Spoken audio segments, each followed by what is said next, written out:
Hello team, ngayon mag-install tayo ng pfSense using virtual machine.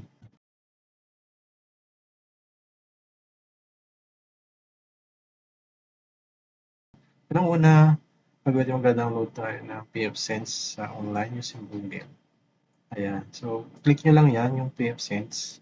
And then fill up nyo lang yung mga dapat i-fill up. And then, yan na, pag-download na kayo. Ang ginawa ko kasi nakapaghanap ako ng online repository. So, dyan na ako nag-download ng pfSense. Okay? Once ma-download nyo na, magkakaroon kayo ng ISO o yung naka pa siya, WinRAR. So, extract nyo lang yan para lumabas yung ISO file. So, yan o. Yung AMD64. Yan yung i-attach natin sa gagawin nating virtual machine using Hyper-V.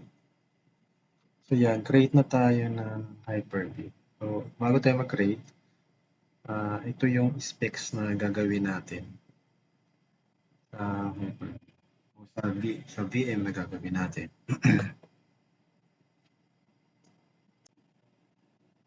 So, yung memory natin is 2 GB. Ang CPU ay 2. And then yung hard disk o yung pag-installan is 40 GB. So, gagamit tayo ng tatlong virtual NIC para sa dalawang internet and then isang LAN.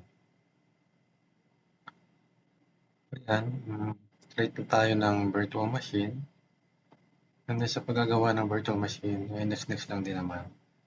Lagyan natin ng pangalan para madali nating malaman kung ng VM yung ginawa natin. So, sa akin, ginawa ko siyang pfSense 02 kasi meron na akong pfSense 01 na ginagamit.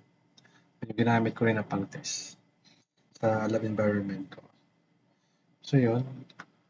2048 for 2 GB RAM. Next lang din natin. And then, yung ginawa akong B-switch sa Hyper-V o yung pinaka-NIC. Yung LAN B-switch name. So, meron tayong 40 GB na i-assign na disk. And then, next lang. And then, install operating system later. So, antay lang din natin matapos ulit.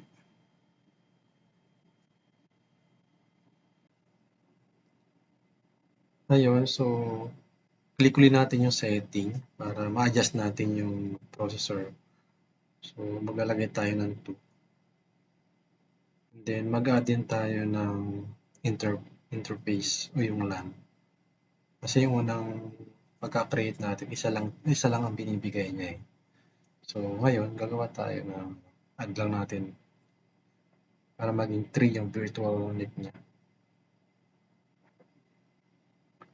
So, pag-create naman ng NIC, straightforward lang din naman. And then, naglagay lang din ako ng VLAN para ma-segregate ko yung ISP at saka yung LAN. So, sa ginawa ko, yung tatlong NIC na yan, yung dalawa para sa ISP, and then yung isa para sa LAN o sa user side.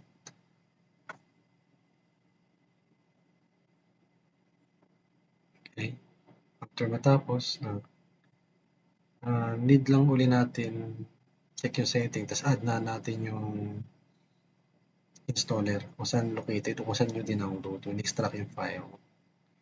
Apply lang uli. After ma-apply, so start na natin yung VM.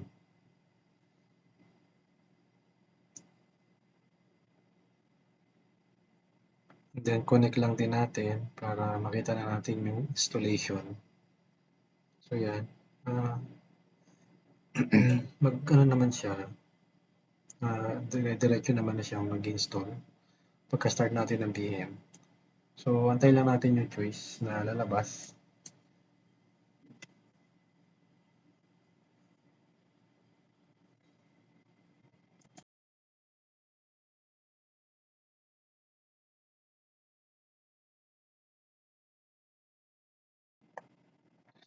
Enter lang natin yung accept. Then enter install pfSense and then guided enter lang din. Then install, proceed with installation, enter lang din. Since gumagamit lang tayo ng virtual, no need na mag-select pa ng iba. So pero kung physical gagamitin mo, select ka lang dyan ng choice mo na pang redundancy.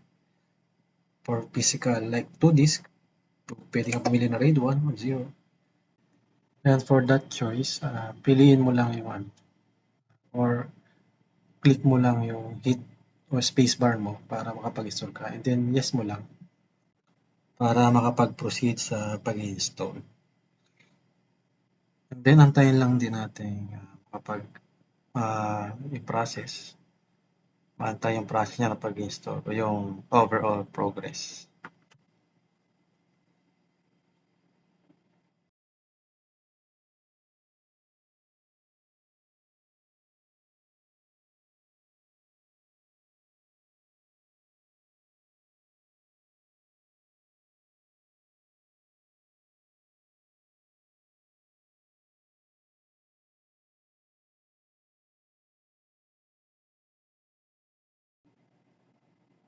So yan, natapos na yan ang mag-install. So, hindi natin i-reboot yung virtual machine para makapag-proceed. Na-remove lang din natin yung installation disk. So para di umulit yung process ng pag-install.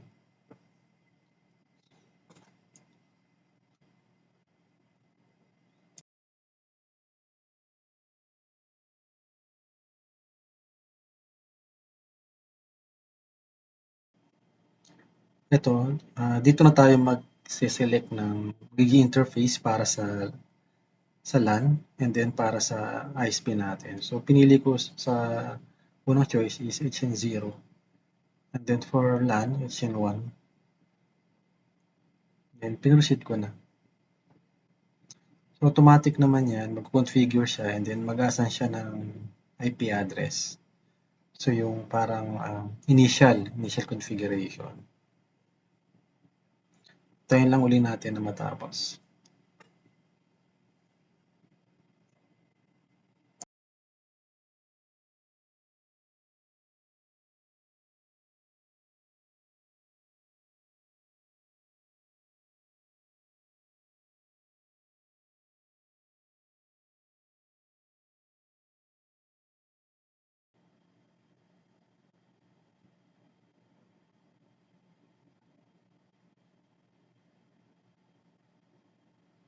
Once na matapos niya na i-configure initial, so ayan na yung magiging itsura ng interface o yung sa console. And then yung one ko is nag-automatic DHCP, yung 10.185, and then yung LAN and yung default IP address. So sa next videos, i-explain ko naman doon kung paano natin i-configure yan via web. So for now, yan lang muna. Then thank you. Have a nice day.